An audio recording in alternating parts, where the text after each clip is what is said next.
Hello दोस्तों, स्वागत है आपका मेरे YouTube चैनल में, जहां कहानियां सिर्फ सुनी नहीं जाती बल्कि महसूस भी की जाती हैं। अगर आपको कहानी सुनना पसंद है तो मेरे चैनल को सब्सक्राइब कर लीजिए और वीडियो को लाइक करना मत भूलिए। एपिसोड 35 मेहरीन शक के घेरे में। सुबह का वक्त, शहर की ठंडी हवा, हर कोने में हल्की सी ताजगी थी। मेहरीन अपने ऑफिस जाने के लिए घर से बाहर आई और पार्किंग की तरफ बढ़ने लगी। वो सोच रही थी कि आज का दिन कैसा होगा। तभी अचानक उसके सामने एक स्लीक ब्लैक सेडान आकर खड़ी हो गई और कार के शीशे धीरे धीरे नीचे हुए। मेहरीन ने कार के अंदर देखा तो मुस्कुराई। ड्राइविंग सीट पर अविनाश बैठा था। Good morning Mehreen. मेहरीन ने मुस्कुराते हुए कहा, मॉर्निंग। बैठ जाओ, कहते हुए अविनाश ने कार का दरवाजा अंदर से अनलॉक किया। मेहरीन पल भर के लिए रुकी, जैसे वो डिसाइड कर रही हो कि क्या करे। फिर उसने धीमी सी मुस्कुराहट के साथ दरवाजा खोला और अंदर बैठ गई। मेहरीन के बैठते ही अविनाश ने गाड़ी आगे बढ़ा दी। अंदर एक अजीब सी खामोशी थी, लेकिन ये खामोशी एक सुकून थी जो लफ्जों के बगैर सब कुछ कह रही थी। परफ्यूम की हल्की सी खुशबू ने कार के अंदर का माहौल बहुत ही प्लेजेंट बना दिया था। बैकग्राउंड में धीमी मेलोडिक म्यूजिक बज रही थी जो स्ट्रेस को धीरे धीरे हल्का कर रहा था। तभी मौका देखकर अविनाश ने वो अल्फाज कह दिए जो शायद कब से उसने अपने दिल में छुपाए हुए थे। कल तुमने कहा कि तुम मुझे पीछे नहीं छोड़ोगी। उसकी आवाज में हल्की सी बेचैनी और उम्मीद थी। ये मेरे लिए बहुत बड़ा बात थी मेहरीन। मेहरीन ने खिड़की से बाहर देखा, फिर धीरे से उसकी तरफ पलटकर देखा। उसकी आंखों में वो सच्चाई थी जो कभी लफ्जों से छुप नहीं सकती थी। सच बात सिर्फ एक ही होती है अविनाश, मेहरीन ने कॉन्फिडेंस से कहा। बाकी सब बस डर होते हैं। अविनाश के लिए ये सिर्फ शब्द नहीं थे, बल्कि ये उन दोनों के बीच सालों का जो फासला था वो एक पल में धीरे धीरे कम होता नजर आ रहा था। मेहरीन की सांसें कुछ तेज होने लगी और अविनाश ने अपना हाथ हल्के से मेहरीन के हाथ पर रखा, बिना कुछ बोले, बस एक साइलेंट प्रॉमिस की तरह। ऑफिस पहुंचने के बाद अविनाश और मेहरीन एक दूसरे के सामने बैठे थे और उनके बीच फाइल्स, चार्ट्स और रिपोर्ट्स बिखरे हुए थे। प्रोजेक्ट का प्रेशर काफी था। हर आइडिया इम्पोर्टेंट, हर सजेशन सेंसिटिव और हर डिसीजन फ्यूचर की सक्सेस या फेलियर का फैसला कर रहा था। लेकिन आज कुछ अलग था। आज दोनों सिर्फ काम नहीं कर रहे थे, बल्कि एक दूसरे के साथ एक अजीब सा अट्रैक्शन महसूस कर रहे थे। अविनाश ने मेहरीन की तरफ देखा, उसकी हर बात ध्यान से सुनी। अविनाश के चेहरे पर वो कंसंट्रेशन की झलक थी जो किसी को भी ये फील करवा दे कि मेहरीन की बात कितनी इम्पोर्टेंट है। मेहरीन ने भी अविनाश के सजेशंस नोट किए, बिना किसी डिसएग्रीमेंट के, बिल्कुल साइलेंट लेकिन कॉन्फिडेंट अंदाज में। जो मेहनत पहले दोनों के लिए मुश्किल थी, आज वो एक टीम बनकर आसानी से निभा रहे थे। एक पल ऐसा आया जब मेहरीन ने कुछ लिखते हुए रुककर अविनाश की ओर देखा। उसके चेहरे पर हल्की सी थकान और सोच की झलक थी। अविनाश ने तुरंत पूछा, तुम ठीक हो? मेहरीन ने हल्की सी मुस्कुराहट के साथ अपना सिर हिलाकर जवाब दिया, बस कभी कभी लगता है कि मैं बहुत कुछ एक साथ फील कर रही हूँ। अविनाश ने पेंसिल टेबल पर रख दी और कहा, मैं हमेशा तुम्हारे साथ हूँ। जो फील करना है कर लो, मैं यही हूँ। ये शब्द मेहरीन को एक नई हिम्मत और कॉन्फिडेंस दे गया। ये पल ऐसा था कि दोनों के बीच छुपी हुई साइलेंट अंडरस्टैंडिंग और इमोशनल कनेक्शन साफ नजर आ रही थी। कुछ सेकंड्स के लिए केबिन में सिर्फ उनकी खामोशी और इमोशंस थे, ना कोई आवाज, ना कोई बातचीत, सिर्फ एक खामोशी जो सब कुछ कह रही थी। वहीं अनाया दूर से ये सब देख रही थी। मेहरीन और अविनाश की वो साइलेंट अंडरस्टैंडिंग, वो छुपी हुई मुस्कान और वो पल जब उनके हाथ एक दूसरे के करीब आए जो उसको बेचैन कर रहे थे। पहले उसके दिल में सिर्फ गुस्सा और जलन थी। अविनाश और मेहरीन की हर छोटी बात, हर स्माइल, हर नजर उसको जला रही थी। लेकिन अपनी जलन को काबू में रखकर सिर्फ एक दिखावटी मुस्कान के साथ आगे बढ़ना उसने बेहतर समझा, जैसे सब कुछ बिल्कुल नॉर्मल हो। वाओ, इम्प्रेसिव टीम वर्क, उसने आर्टिफिशियली और हल्की सी एक्साइटमेंट के साथ कहा, लेकिन उसकी निगाहें महरीन और अविनाश के हाथ और उनकी नजरों पर जम गई थीं। अनाया के दिल में एक खौफ और जलन दोनों साथ साथ भड़क रहे थे। उसने सोचा, मैं बस ये देखकर चुप नहीं रह सकती। अविनाश को समझ जाना चाहिए कि महरीन ने पहले भी उससे दूरियां बना ली थी। वो महरीन के लिए नहीं, मेरे लिए बना है। और ये ख्याल उसके लिए एक छुपी हुई स्ट्रैटेजी बन गया, एक ऐसी चाल जो धीरे धीरे महरीन और अविनाश के बीच शक और मिसअंडरस्टैंडिंग को जन्म दे सकती थी। उसके चेहरे पर अब भी वो दिखावटी मुस्कान थी, लेकिन उसके दिल में एक चिंगारी ने जन्म ले लिया था, जो किसी भी वक्त आग बनकर भड़क सकती थी। शाम का वक्त, सब लोग ऑफिस से जा चुके थे। कुछ लोग बाहर डेस्क पर अपना अपना काम खत्म करके निकलने की तैयारी कर रहे थे। अविनाश और महरीन भी जा चुके थे। अनाया अपनी केबिन में अकेली बैठी थी। कुछ सोचकर वो खड़ी हुई और अपनी साजिश को अंजाम देने की तैयारी करने लगी। उसने अपनी पहली चाल चल दी। उसने एक नई फेक ईमेल आईडी बनाई, फिर एक ईमेल ड्राफ्ट किया। उसमें लिखा कि वो अविनाश के प्रोजेक्ट प्लान लीक करने में मदद कर सकती है, और उसे अविनाश के ईमेल एड्रेस पर भेज दिया। भेजने वाले का नाम एक शुभ चिंतक लिखा। दूसरे दिन सुबह अनाया दौड़ती हुई अविनाश के केबिन में आई। उसकी सांस फूली हुई थी। उसने परेशानी के भाव अपने चेहरे पर लाते हुए कहा, अविनाश देखो, मुझे ये ईमेल आया है। लगता है कोई हमारे प्रोजेक्ट की इंफॉर्मेशन लीक कर रहा है। अविनाश ने कहा, हाँ, मुझे भी ऐसा ही कुछ ईमेल आया है। लगता है ये ईमेल किसी और को भेजने की जगह गलती से हमें भेज दिया है। अनाया मासूम बनते हुए कहती है, अविनाश, इस प्रोजेक्ट में तुम्हारे और महरीन के अलावा कोई और इन्वॉल्व नहीं है। महरीन ही है जो तुम्हें इस प्रोजेक्ट में असिस्ट कर रही हैं। अविनाश ने तपाक से कहा, नहीं, महरीन ऐसा नहीं कर सकती। उसकी आवाज में दर्द और शक दोनों के मिले जुले भाव थे। अनाया ने एक गहरी सांस ली और कहा, मुझे भी नहीं लगता, लेकिन हालात महरीन की तरफ ही इशारा कर रहे हैं। तुम्हें सच्चाई तक पहुंचना चाहिए, वरना बहुत बड़ा नुकसान हो जाएगा। इतना कहकर अनाया केबिन से बाहर चली गई, लेकिन अविनाश के दिमाग में शक का बीज बोने में कामयाब हो गई। इसी बीच महरीन जब ऑफिस आई तो उसे भी ये पता चला, और वो समझ गई कि हालात ऐसे बनते गए हैं कि किसी का भी शक सीधा उसी पर हो। महरीन अपनी कुर्सी से खड़ी हुई और अविनाश के केबिन की ओर बढ़ने लगी। केबिन में पहुंचकर वो अविनाश से बोली, अविनाश, मैं समझ रही हूँ कि जिस किसी ने भी ये किया है, इस तरह किया है कि सारा इल्जाम मुझ पर आए। अविनाश ने उसकी ओर देखे बिना कहा, महरीन, मुझे थोड़ा वक्त दो। मैं बिना छानबीन के किसी भी नतीजे पर नहीं पहुंच सकता। महरीन की आंखों में दुख और अविश्वास दोनों साफ थे। उसे आश्चर्य इस बात का था कि अविनाश उस पर शक कर रहा है। उसने अपनी पलकें पोंछी और, ठीक है अविनाश, तुम अपनी इन्वेस्टिगेशन पूरी कर लो, उसके बाद ही मैं तुमसे बात करूंगी, कहकर केबिन के बाहर चली गई। वहीं अनाया अविनाश के केबिन के बाहर खड़ी ये सब सुन रही थी। उसके होठों पर एक जहरीली मुस्कान उभर आई। वो अपनी छुपी हुई खुशी और मुस्कुराहट दबा नहीं पा रही थी।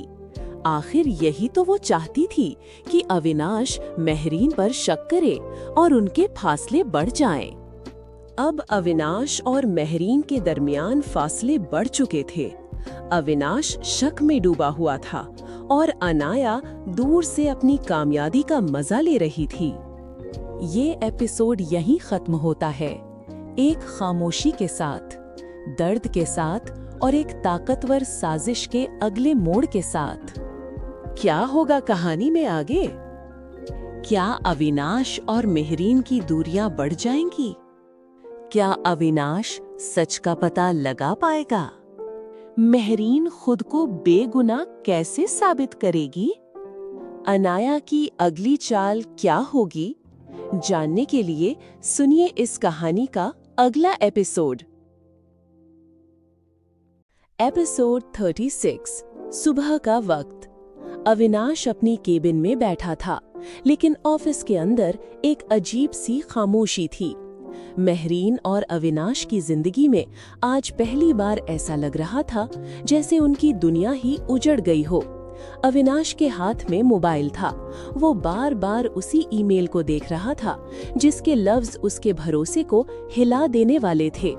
मैं अविनाश का प्रोजेक्ट प्लान लीक करने में मदद कर सकती हूँ। बार बार यही शब्द उसके दिल में एक चुभन की तरह घुस रहा था। वो जानता था कि महरीन ऐसा कभी नहीं करेगी, लेकिन शक की ये लहर और हालात कुछ और ही कह रहे थे। वहीं महरीन भी अपनी केबिन में बैठी थी। उसकी आंखों में छुपी बेबसी और तकलीफ साफ नजर आ रही थी। वो चाहती थी कि अविनाश उसकी बात को समझे, लेकिन शक का जो जहर उनके बीच फैल चुका था, उससे सब कुछ मुश्किल लग रहा था। वहीं दूसरी तरफ ऑफिस के एक कोने से अनाया की आंखें सब ऑब्जर्व कर रही थीं। उसकी जहरीली मुस्कान में एक साजिश छुपी हुई थी। शक, खामोशी और साजिश, यही तीन चीजें आज अविनाश और महरीन के दरमियान फासला बढ़ा रही थीं। और ये फासला ऐसा था कि सिर्फ आने वाला वक्त ही बता सकता था कि ये शक और कितना गहरा होता जाएगा। अविनाश ने फिर से वही ईमेल ओपन किया और ध्यान से पढ़ने लगा, जैसे वो किसी नतीजे पर पहुंचने वाला हो। एक पल के लिए अविनाश की सांसें रुक सी गईं। उसने हल्का सा सर पीछे टिकाया, लेकिन दिल की धड़कन इतनी तेज थी कि ऐसे लग रहा था जैसे अंदर किसी ने तूफान बंद कर दिया हो। महरीन, ये नाम, ये लफ्ज एक साथ कैसे हो सकते हैं? क्यों? आखिर क्यों? वो खुद से ही बड़बड़ाए जा रहा था। कमरे की खामोशी और गहरी होती जा रही थी। एसी की हल्की आवाज भी उसके दिल के शोर पर कोई मरहम नहीं रख पा रही थी। उसने धीरे से कंप्यूटर की तरफ देखा। स्क्रीन ब्लैंक थी, लेकिन उसमें उसे अपना ही परेशान चेहरा झलकता हुआ नजर आया। वो जानता था अगर आज वो लॉग्स खोल लेता तो या तो महरीन बिल्कुल बेकसूर साबित होती, या उसके दिल का आखिरी सहारा भी टूट जाता। और शायद वो इसी बात से डर रहा था। उसने मोबाइल को टेबल पर रख दिया, लेकिन उसके हाथ अब भी लरज रहे थे, जैसे शक ने उसके यकीन की बुनियाद को अंदर ही अंदर हिलाना शुरू कर दिया हो। इस वक्त वो सिर्फ सोच नहीं रहा था, वो धीरे धीरे टूट रहा था। शक अब सिर्फ उसके जहन में नहीं था, बल्कि उसकी सांसों में उतर रहा था, उसके दिल में जड़ पकड़ रहा था और उसके पूरे वजूद में ठंडी सर्द हवा की तरह फैल रहा था। आज पहली बार महरीन ने अविनाश की आंखों में वो खालीपन देखा जो उसने कभी अपने लिए सोचा भी नहीं था। वो दोनों एक ही कैबिन में खड़े थे, लेकिन उनके दरमियान हवा में एक ठंडी दीवार खड़ी हो चुकी थी, खामोश मगर बेहद तकलीफदेह।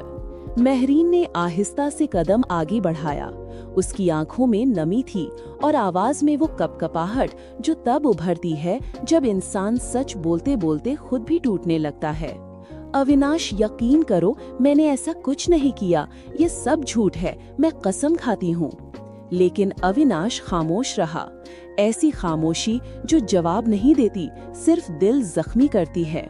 वो खामोशी जिसमें इंसान चीखना चाहे, लेकिन सामने वाला कुछ भी सुनने को तैयार ना हो। महरीन ने अविनाश की आंखों में कुछ तलाश करने की कोशिश की। शायद वो पुराना यकीन, वो पुरानी नरमी, वो भरोसा जो कभी हर लफ्ज से झलकता था। लेकिन अब वहाँ सिर्फ शक का धुआं था, और इस धुएं में महरीन का पूरा वजूद धुंधला रहा था। अविनाश के हाथ कांप नहीं रहे थे, लेकिन दिल जरूर लरज रहा था। वो पल भर के लिए उस पर भरोसा करना चाहता था, उसकी बातों को सच मान लेना चाहता था, कह देना चाहता था कि मैं तुम्हें जानता हूँ, तुम ऐसा नहीं कर सकती। मगर अगले ही पल जब उसे वो ईमेल याद आता, वही ईमेल चुभता हुआ सबूत बनकर उसके जहन में लहू की तरह दौड़ जाता। वो शब्द खंजर बनकर उसके भरोसे को काटते रहते। महरीन ने गहरी सांस ली, ऐसी सांस जिसमें टूटे भरोसे की जलन और न समझे जाने का दुख एक साथ था। वो फिर से अपनी सफाई देने की कोशिश करने लगी। अविनाश, तुम मुझ पर शक कैसे कर सकते हो? उसकी आवाज में वो दर्द था जो भरोसा टूटने पर होता है, जो रिश्ता हिलने पर होता है, जो तब होता है जब आपको साबित करना पड़े वो सच जिसे कभी साबित करने की जरूरत ही नहीं थी। अनाया लगातार उन दोनों को ऑब्जर्व कर रही थी। महरीन और अविनाश के दरमियान की कड़वाहट उसके लिए एक छुपी हुई जीत बन चुकी थी। उसके चेहरे पर एक हल्की सी हमदर्दी की मुस्कान थी, लेकिन दिल के अंदर चालाकी और शतरंजी चाल जाग रही थी। वो धीरे से उनके पास आई। अविनाश, मुझे भी अजीब लग रहा है, लेकिन अगर कोई इतना करीब होकर धोखा दे। उसने बात अधूरी छोड़ दी, लेकिन इस अधूरे लफ्ज ने अविनाश के दिल में आग लगा दी, ऐसी आग जो उसके दिल को जला गई। महरीन ने तुरंत अनाया की तरफ देखा। उसकी आंखों में गुस्सा भी था और डर भी, एक साथ मिक्स इमोशंस का तूफान। लेकिन अनाया ने सिर्फ मुस्कान के साथ अपनी खामोशी को कायम रखा और वो अधूरा लफ्ज एक नई जंग का ऐलान बन गया। उसकी खामोशी और कंट्रोल का कॉम्बिनेशन इतना डेंजरस था कि अविनाश भी पल भर के लिए कंफ्यूज्ड और डिस्टर्ब हो गया। दोपहर की हल्की धूप खिड़की से अंदर आ रही थी, लेकिन उस रोशनी में भी कुछ सर्द, भारी सी फिजा जो कमरे के हर कोने में फैल रही थी। महरीन ने अपने कदम धीरे से अविनाश के करीब बढ़ाए। उसके हाथ थोड़े कांप रहे थे और उसकी आवाज में एक हल्की सी कंपकपाहट और डर भी। अविनाश, मैं अपनी सफाई नहीं दे रही हूँ, लेकिन प्लीज मेरी बात सुनो। अविनाश ने अपना हाथ उठाकर महरीन को रोक दिया। उसके चेहरे पर एक सख्त, ठंडा और बेरंग अंदाज था, जैसे हर लफ्ज के साथ दिल का दरवाजा थोड़ा और बंद हो रहा हो। वो बोला, महरीन, अब मुझे हर चीज पर शक हो रहा है, तुम्हारी बातों पर भी और तुम्हारी खामोशी पर भी। ये उलझे लेकिन साफ लफ्ज महरीन के दिल के अंदर जाकर लगे, जैसे कोई तीखा खंजर उसके भरोसे की दीवार में घुस गया हो। महरीन का दिल तेजी से धड़कने लगा, उसकी सांसें फूलने लगी और पहली बार उसने महसूस किया कि शक कभी-कभी मोहब्बत से भी ज्यादा ताकतवर होता है। वो खामोशी के पल जो कभी सिर्फ प्यार और तसल्ली का एहसास देते थे, अब सिर्फ दर्द और कंफ्यूजन का बोझ लग रहे थे। अविनाश की हर एक नजर, हर सांस का लहराना महरीन के अंदर एक दर्द का तूफान खड़ा कर रहा था, और ये पल हर लम्हा एक घड़ी की तरह महसूस हो रहा था। हर सेकंड में भरोसा टूट रहा था और हर मोमेंट एक नई दूरी का एहसास जगा रहा था। महरीन ने आंखों में आंसू और दिल में जलन के साथ सिर्फ एक लफ्ज कहा, अविनाश, मुझे माफ कर दो। मगर अविनाश की आंखों में अब भी शक का गहरा साया था, और वो पल, वो टूटा हुआ लम्हा दोनों के बीच एक और गहरी खाई बन गया। महरीन और अविनाश दोनों एक ही ऑफिस में थे, लेकिन माहौल ऐसा था जैसे वो दो अलग-अलग दुनिया में सांस ले रहे हों। महरीन की आंखें बार बार नम हो जाती, उसके पलकों की हर एक ब्लिंक एक नई और नशीली उदासी का एहसास देती। अविनाश हर बार अपनी नजरें झुका लेता, जैसे हर बार उसका दिल भरी हुई हवा से बचने की कोशिश कर रहा हो। कमरे का हल्का सा एसी का शोर, कीबोर्ड की हल्की क्लिक और फर्श पर गिरती पेपर की हल्की आवाज, ये सब कुछ अब सिर्फ दूरियां और बेचैनी का रंग भर रहे थे। एक झूठे ईमेल ने उनके दरमियान सबसे बड़ा फासला बना दिया, वो दूरी जो शायद अब कभी पूरी न हो। वहीं अनाया का चेहरा हल्की मुस्कुराहट से रोशन था, आंखों में एक सुकून और लोमड़ी जैसी चमक। हर मिनट, हर पल महरीन और अविनाश के दरमियान टेंशन बढ़ता जा रहा था। एक ऐसी रस्सी जो खिंचती, फिर छूट जाती और फिर से भरोसा और शक के इमोशनल तूफान का सिग्नल देती। ना सच सामने आया और ना झूठ, सिर्फ शक, और शक इतना गहरा हो गया कि मोहब्बत भी इसके बोझ तले दबी जाने लगी। ऑफिस का माहौल अब पूरी तरह सस्पेंस और टेंशन से भरा था। हर खामोशी, हर सांस में एक नई कहानी छुपी हुई थी। मेहरीन का दिल टूटा, अविनाश का भरोसा हिला, और अनाया, उसकी सिर्फ मुस्कान, अब जीत का सिग्नल नहीं बल्कि एक नई चाल का आगाज थी। और तभी एक अनएक्सपेक्टेड ट्विस्ट आया। एक ईमेल का अलर्ट फिर से अविनाश के मोबाइल पर आया, लेकिन इस बार वो अनाया की चाल नहीं थी। ये ईमेल ओरिजिनल क्लाइंट से आई थी और उसमें था एक शॉकिंग मैसेज। प्रोजेक्ट लीक का शुक्रिया, पर असली रिस्क अभी भी पेंडिंग है। हमने सब ऑब्जर्व किया है। अविनाश का दिल फिर से धड़क उठा और आंखों में हैरानी के साथ एक नया शक और टेंशन का तूफान शुरू हो गया। मेहरीन के लिए ये लम्हा और भी भारी और दर्दनाक हो गया, क्योंकि अब शक सिर्फ एक झूठ या अनाया की चाल नहीं था, ये सच और झूठ के बीच का खतरा बन चुका था। और अनाया, उसके चेहरे पर हल्की मुस्कुराहट थी, लेकिन इस बार उसकी जीत सिर्फ टेम्पररी थी, क्योंकि कहानी का असली खेल अब शुरू हुआ था और एक नया अनएक्सपेक्टेड ट्विस्ट हर एक कैरेक्टर के लिए चैलेंज और डेंजर ला रहा था। अब कहानी एक नई इमोशनल और सस्पेंसफुल सफर की तरफ जा रही है। बने रहिए, सुनते रहिए, अपने प्यारे कमेंट्स देते रहिए, लेकिन लाइक और शेयर करना ना भूलें। कहानी का सफर जारी है। आपने इस कहानी का सफर यहाँ तक पूरा किया, इसलिए आप सभी का तहे दिल से शुक्रिया। उम्मीद है आगे भी इसी तरह आप कहानी के साथ जुड़े रहेंगे। तो इंतजार कीजिए इस कहानी के अगले एपिसोड का। एपिसोड 37। आज दिल्ली की फिजाओं में थोड़ी गर्मी थी। सुबह का मौसम हल्की गर्मी से भरा हुआ था, लेकिन ऑफिस के अंदर आज भी वही बर्फ जैसी ठंडक फैली हुई थी। शक और दूरियों की ठंडक, उस दर्द की ठंडक जो मेहरीन और अविनाश दोनों को धीरे धीरे अंदर से तोड़ रही थी। मेहरीन आज बिल्कुल खामोश थी। उसकी निगाहों में एक अजीब सा बोझ था, जैसे वो खुद को भी समझा नहीं पा रही हो कि गलती उसकी है, वक्त की है या किसी की चाल की। वहीं अविनाश का हाल भी कुछ ऐसा ही था, बेहतर नहीं था। उसकी आंखों में उलझन थी और दिल में एक बेचैनी। जब भी वो मेहरीन की ओर देखता, उसके दिल का एक हिस्सा कहता, वो कभी झूठ नहीं बोल सकती।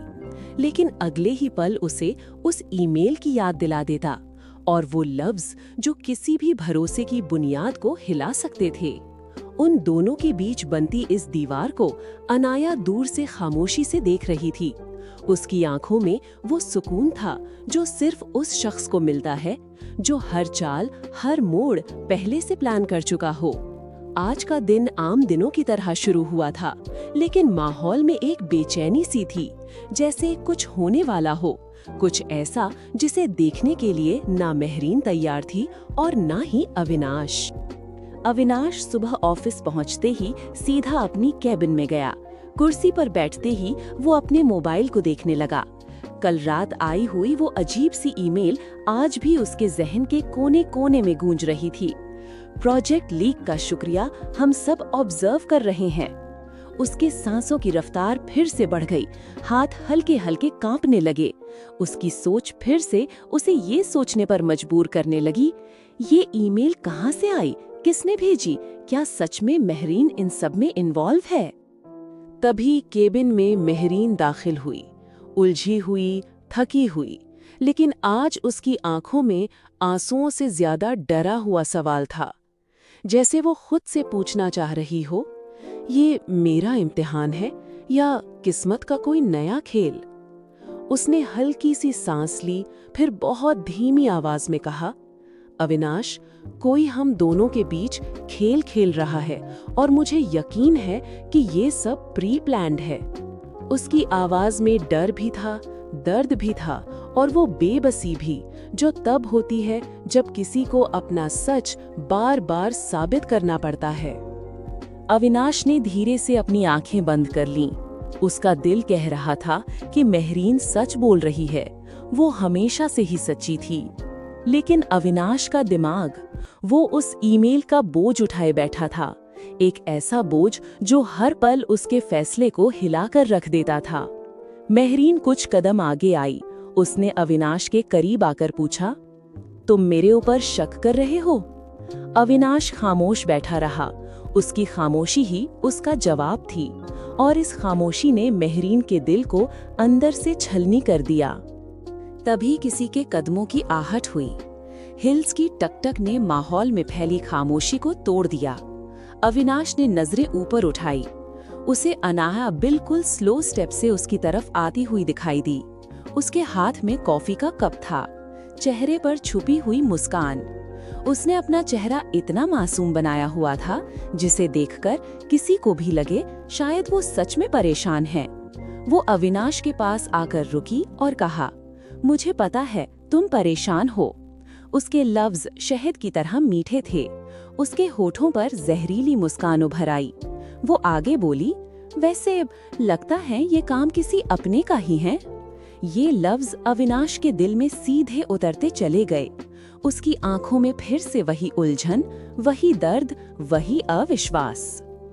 अनाया ने मेहरीन की तरफ देखा, हल्का सा मुस्कुराई और केबिन के बाहर चली गई। केबिन का दरवाजा बंद होते ही अंदर की खामोशी ने जैसे दोनों को फिर से जकड़ लिया। मेहरीन टेबल के आगे खड़ी थी, आंखों ने चमकते आंसू, सांस हल्की सी लरजती हुई। उसने धीरे से कहा, अविनाश, शक की नजर से मत देखो मुझे, मेरा दिल सच में टूट रहा है। उसकी आवाज टूटी हुई थी, जैसे लफ्ज बोलते बोलते गिर गए हों। अविनाश ने नजर झुका ली। उसके हाथ बंद होकर टेबल पर ठहर गए, जैसे वो खुद अपने बोझ के नीचे दब रहा हो। मेहरीन, उसने हल्की सांस लेकर कहा, अगर तुम सच कह रही हो तो फिर ये सब हो कैसे रहा है? हर ईमेल, हर क्लू तुम्हारी तरफ ही क्यों इशारा कर रहा है? मेहरीन एक पल के लिए बिल्कुल बेहोश सी हो गई। उसके चेहरे का रंग उतर गया, जैसे किसी ने उसके भरोसे को हाथ पकड़कर धक्का दे दिया हो। वो समझ गई, ये शक अब किसी छोटी बात का नहीं, बल्कि उसके किरदार, उसकी वफादारी, उसके साफ दिल का शक बन चुका है। उसने आंसू रोकने की बहुत कोशिश की और बेजान सी आवाज में कहा, अविनाश, मुझे नहीं पता कौन खेल खेल रहा है। मैं सिर्फ इतना जानती हूँ कि मैं कभी भी तुम्हारे साथ धोखा नहीं कर सकती। वो एक कदम उसके करीब आई, जैसे अपने और उनके दरमियान की दूरी को तोड़ना चाहती हो। लेकिन अविनाश, उसने सिर्फ तिरछी निगाहों से उसकी तरफ देखा, आंखों में दर्द, उलझन और बेचैनी। फिर उसने अपने होठों को मजबूती से भींचा और चेहरा नीचे कर लिया। वो खामोशी जो अविनाश के इस जवाब में छुपी थी, मेहरीन के लिए लफ्जों से भी ज्यादा जख्म देने वाली थी। जैसे किसी ने उसके दिल पर ठंडे हाथ से लिख दिया हो, शक अब तुम्हारी सांसों का हिस्सा बन चुका है। दोपहर का वक्त, ऑफिस में हल्की सी घबराहट फैली हुई थी। तभी अचानक सब एम्प्लॉइज के मेल बॉक्स में मैसेज फ्लैश होने लगा, all department members come to the meeting hall immediately. लोग अपने कंप्यूटर्स छोड़कर जल्दी जल्दी उठने लगे। कुछ के चेहरे पर परेशानी, कुछ के अंदाज में हैरानी थी। वहीं अनाया हल्के से मुस्कुरा रही थी।